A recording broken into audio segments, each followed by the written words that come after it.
Well, guys, I know. Okay, you don't have to tell me. I know what your question is. I know. This is the biggest question in the back of all of our minds. Nobody has any idea. Nobody knows. Right? We can go back and forth, arguments, this and that about the answer to this magnificent question.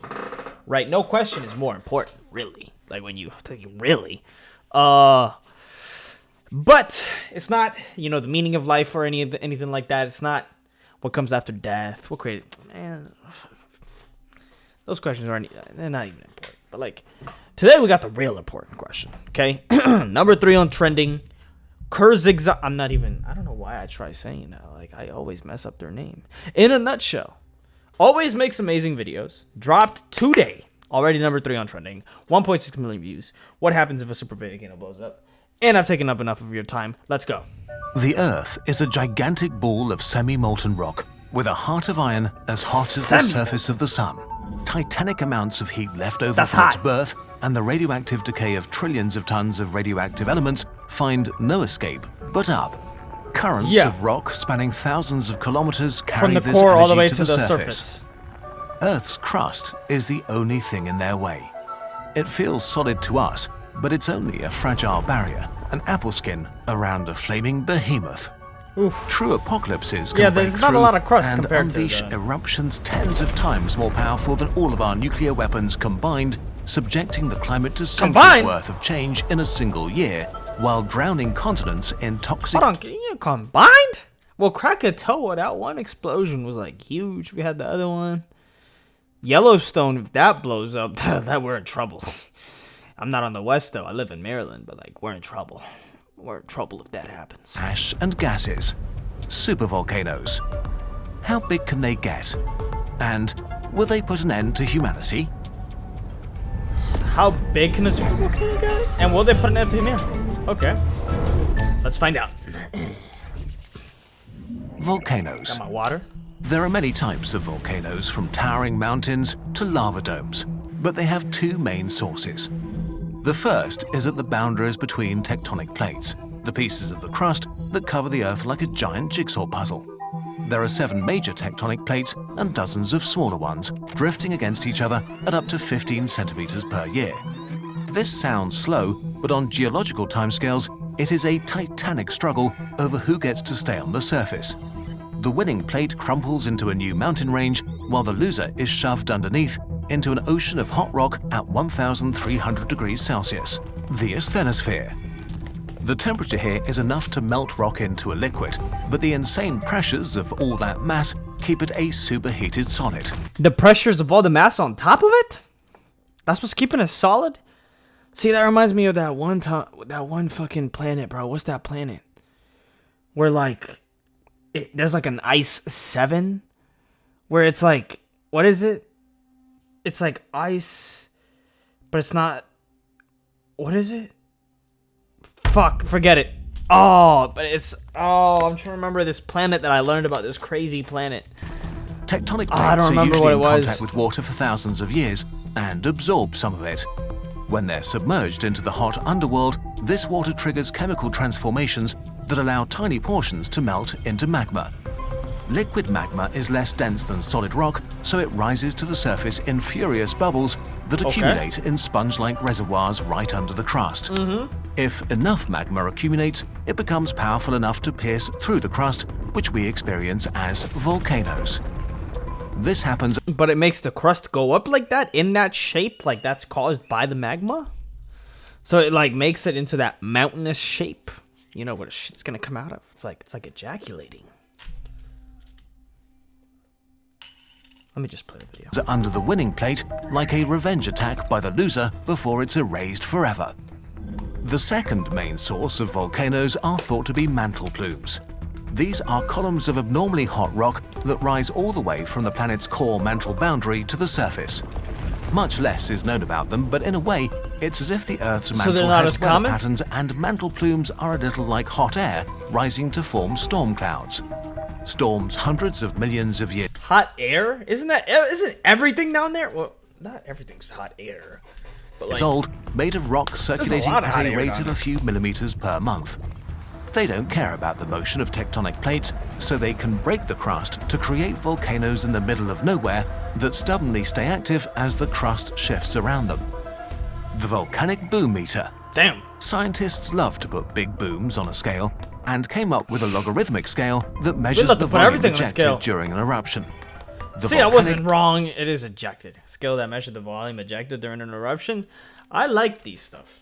I like these scales because you really get to see the fucking magnitude of some of these. Okay, Pompeii, you ain't got nothing on this. Pompeii ain't got much on any of these, like some of the bigger ones. Explosivity Index, or VEI. Simply put, it starts really small and gets very big very quickly. Should I take off the captions real quick for this one? Because you can't really see the measurements. A VEI-2 eruption would fill 400 full Olympic swimming pools with lava. We have around 10 of these per year. That's a lot of lava. At VEI-3, we already see devastating effects like the eruption of the Semeru volcano in 2021 that destroyed thousands of homes in Indonesia. At VEI-5, we see catastrophic amounts of materials, cubic kilometers of debris, equivalent to an entire lake of molten rock blasted into the air. Like the 2022 Hunga Tonga Hunga Hapai eruption that sent a shockwave around the globe many times and created ocean-wide. What year was that? Rock blasted into the air. Like the 2022 Hunga Tonga. 2022. We know this one. We've all seen this one, right? I remember this. That was this year? That was like last year. Hunga Hapai eruption that sent a shockwave around the globe many times and created ocean-wide tsunamis. At a VEI of 6, an eruption can change the world. In 1883, the Indonesian island volcano Krakatoa erupted nearly continuously over the course of 5 months. One of those eruptions blew it apart, producing the loudest sound recorded in history. 10 trillion times louder than a rocket taking off, heard halfway around the world. 30 meters.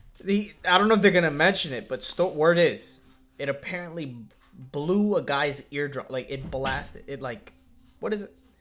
It destroyed a guy's like eardrums who was sitting like nowhere near it. Like, man was on like a whole different island, like far away, and it apparently sounded like a cannon.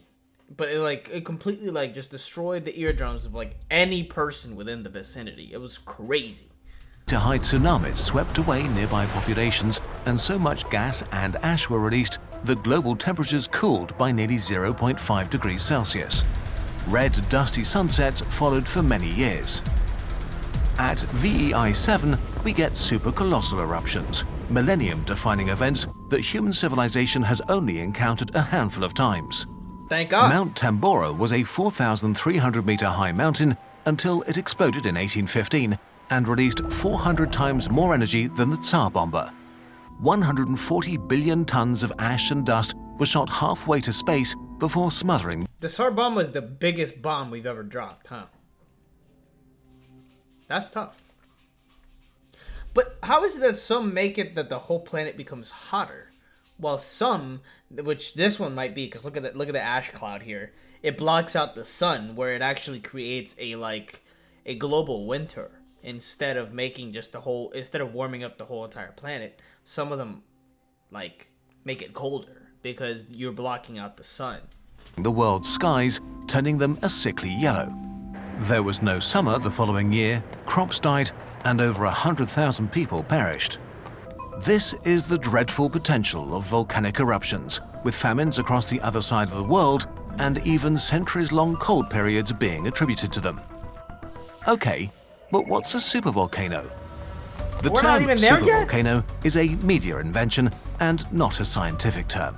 The main issue with them is that not every eruption from a supervolcano is a super eruption. What makes supervolcanoes special is that they've been waiting to erupt for hundreds of thousands of years. Pressure builds up in colossal magma reservoirs several kilometers deep until it becomes strong enough to lift the rock above it by several meters. Rocks crack under the pressure until they finally give way and billions of tons of gas and ash blast out at supersonic speed. An insane explosion of at least 1,000 cubic kilometers that impacts every corner of the globe. And yet, that is only a small portion of the magma reservoir. Super eruptions are like a boiling pot of water popping its lid off and spitting a bit off the top. Afterwards, the ground collapses into the void left behind, forming a hole called a caldera. Under this caldera, pressure starts building again until the volcano gathers enough energy for another super eruption. But this could take hundreds of thousands of years. It's estimated that one of the few volcanoes capable of super eruptions on Earth could cause a catastrophic eruption every 17,000 years on average. That would make them far more frequent than comparable asteroid impacts. The most recent super eruption is the Oronui eruption 26,500 years ago in New Zealand. With the force of dozens of billions of tons of TNT, a Mount Everest-sized pile of explosives, a huge portion of the landscape was scooped out and thrown into the atmosphere. It left behind a caldera spanning 20 kilometers, and it caused the entire southern hemisphere to undergo a period of abrupt cooling. Though among super eruptions, it's a mere firework. The Lake Toba eruption of 74,000 years ago was a much more significant turning point in history. It released a gargantuan 5,300 cubic kilometers of material, enough to blanket parts of South Asia in 15 centimeters of ash and trigger a rapid 4 degrees Celsius drop in global temperatures. It's possible that the volcanic winter lasted 10 you know, years. some dumbass is gonna be like, yo, let's do that. It's gonna solve our global warming problem. You know, somebody's probably been like, yo, somebody's just like drinking or they're high. They're like, yo, I got this crazy idea, man. Why don't we like purposely try to blow up a volcano? Bro, that would fix global warming, dude. Like, somebody's definitely said that unironically. Followed by worldwide droughts for centuries. Earth's climate might have not recovered for 1,000 years. The largest volcanic events we know of were not really huge explosions, but floods of millions of cubic kilometers of lava. Is that why most of New Zealand is underwater? The grand finale were the Siberian traps around 250 million years ago, a continuous release of lava for 2 million years. They raised the ocean temperatures to over 40 degrees Celsius, which caused the Permian-Triassic extinction, killing over 90% of all species. Earth's surface needed 9 raised the ocean temperatures to over 40 degrees Celsius. Raised 40 degrees Celsius? Fuck, why is he using that? I'm an American. Why is he using metric? What's that in imperial?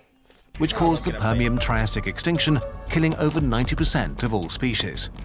Earth's surface needed 9 million years to recover. You know what? My curiosity got the best of me. 40 Celsius to Fahrenheit. God damn, 104 of water. Water also takes weather differently, like temperatures. Since it's a different medium, like, 104 degrees of water. That's like, dude, that's hot. That's hot. The whole ocean? How are you calculating that? Lots of eruptions don't change the climate. I don't believe it. They are the climate. Hella animals still survive that, But thankfully, we haven't seen anything even remotely close to that scale in many millions of years. Thank God. Should you be scared of supervolcanoes? More than Definitely asteroids. not. They've been used to frighten many people and are overhyped as an unavoidable apocalypse. The most famous one, Yellowstone, will erupt again, but they will be relatively small eruptions. Natural disasters for sure, but not enough to devastate the US or come close to ending humanity. Damn! The chance Ooh, myth busted. That's not what they were saying. We've seen videos on this. Like, they're saying it was gonna be a fucking... of a VEI-8 eruption in the next few hundred years is less than 2%, and more importantly, it wouldn't come as a sudden surprise. However, less powerful but more frequent eruptions can also do serious damage to our civilizations and are in many ways a much greater concern. So we must watch for slow changes in magma reservoirs like ground swelling and temperature increases to get an early warning that can save the lives of people living the closest to a volcano. And there's time to develop solutions that can remove sulfur and ash from the stratosphere to eliminate the root cause of the climate disruption we've seen from previous eruptions. Who knows, maybe we'll even be able to turn this force of destruction into an agent for good by exploiting the geothermal energy held in their giant magma reservoirs. See, that would be the most, like, oh my god. That would be such a G shit, bro, if we could do that. That'd be so dope. Imagine. We've done this work for so many other disasters, and we are already doing things we could only have dreamed about decades ago, like sending a probe to perform our first asteroid redirection test. With determination, humanity really can solve anything. So while Shouts deep out below Dart. us an angry hell is churning and waiting for its moment, you can sleep well tonight. Alright, boys, speaking of sleeping well, looks Learning like that's how we what can I'm get about ahead to of go do right catastrophes now. like climate change, like you don't really hard. Fascinating insights of Yo, shouts out Brilliant too for sponsoring today's video. Anyway, not my video, of course, sadly. But anyway, speaking about sleeping, I'm going straight to sleep. As you guys can see, it is dark. I usually film most of these videos after work, after I've come back, and it's nighttime. Hopefully you guys learned something new, okay? There's the answer to y'all biggest question. What happens if a supervolcano blows up? And if you made it all the way to the end, I appreciate you. You're a legend. Crazy, like, damn, in a nutshell, almost at 20 million. God damn. But there you go, guys. Let me not make the video any longer than it has to be. I've talked a little bit. Yeah. I mean, I don't know what else to say. The really interesting thing about Krakatoa, in my opinion, is that the biggest bang wasn't really volcanic. Smaller eruption blew out of the side of the volcanic cone, allowing millions of liters of seawater to rush inside. It hit the magma, turned instantly to steam, and then the force of that steam expanding is what blew the mountain apart and made a noise so loud it was heard in South Australia. I think it was heard more than that, like further than that. Everybody's saying that they loved the video. Yeah, appreciate nothing but great, amazing content from Kurz Exact. Y'all, you know I have to get some of their fucking, shits supporting the channel. Support this one too. Leave a like, leave a sub if you choose to. And I don't have anything else to say. And I gotta stop the recording.